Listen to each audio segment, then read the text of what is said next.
Bharat news 44.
Navi Mumbai महानगरपालिकेतून एक अत्यंत धक्कादायक आणि खळबळजनक बातमी समोर येत आहे. स्वच्छ आणि पारदर्शक कारभाराचा दावा करणाऱ्या महापालिकेच्या प्रशासकीय इमारतीतच आज लाचलुचपत प्रतिबंधक विभागाने मोठी कारवाई केली आहे. अतिक्रमण विभागाचे उपायुक्त डॉक्टर कैलास गायकवाड यांना 42,000 रुपयांची लाच स्वीकारताना रंगेहात अटक करण्यात आली आहे.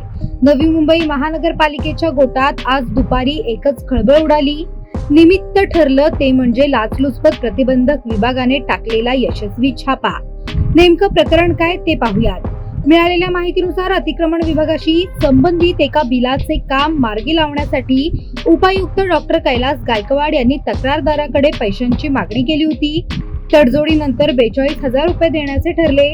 मात्र तक्रारदाराने याबाबत एसीबी कडे धाव घेतली आणि तक्रार नोंदवली. सापळा रचून नवी मुंबई लाचलुचपत प्रतिबंधक विभागाने डॉक्टर गायकवाड यांना ही 42,000ची लाच स्वीकारताना रंगेहात पकडले.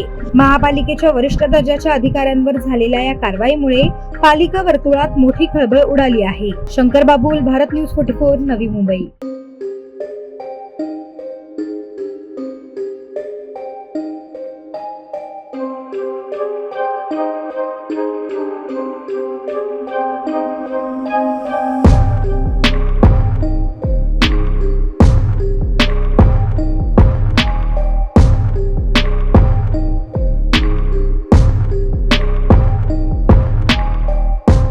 अशाच नवनवीन अपडेट्ससाठी बघत रहा भारत न्यूज 44.